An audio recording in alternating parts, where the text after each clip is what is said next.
അങ്ങനെയാണെങ്കിൽ ഞാൻ നികുതി കൊടുക്കുന്ന ഈ പറയുന്ന രാജ്ഭവനുണ്ടല്ലോ, എന്റെ പണം കൊണ്ടുണ്ടാക്കിയ രാജ്ഭവനുണ്ടല്ലോ, എന്റെ രാഷ്ട്രീയക്കാരുടെ പണം കൊണ്ടുണ്ടാക്കിയ രാജ്ഭവനിൽ ഞാൻ പറയുന്ന പിന്നെ ബിംബം കൂടെ നിങ്ങൾ വെക്കുവോ? നിങ്ങൾക്ക് തോന്നുന്ന ബിംബം വെക്കാൻ പറ്റില്ല. അതിനാണ് ഇവിടെ ഭരണഘടന ഉള്ളത്, അതിനാണ് നിയമമുള്ളത്, അതിനാണ്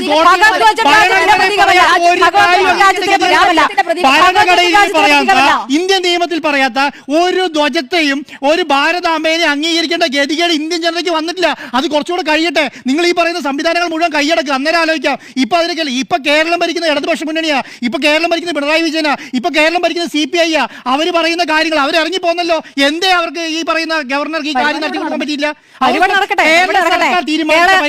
കേരള സർക്കാർ തീരുമാനിച്ച പരിപാടി രാജ്ഭവനിൽ നടത്താൻ നിങ്ങൾക്ക് പറ്റില്ല. ഞങ്ങൾക്ക് സംവിധാനങ്ങൾ എന്തുകൊണ്ടാണ് നിങ്ങൾക്ക് ഒരാളെ കിട്ടാതെ പോയത്? ഗവർണർക്ക് വേറൊരു ഗവർണറെ വെച്ച് നടത്തേണ്ടി എന്തുകൊണ്ടാണ് കേരളത്തിൽ ഒരു കിട്ടാതെ പോയത്? കേരളത്തിൽ എന്തുകൊണ്ട് കിട്ടാതെ പോയത്?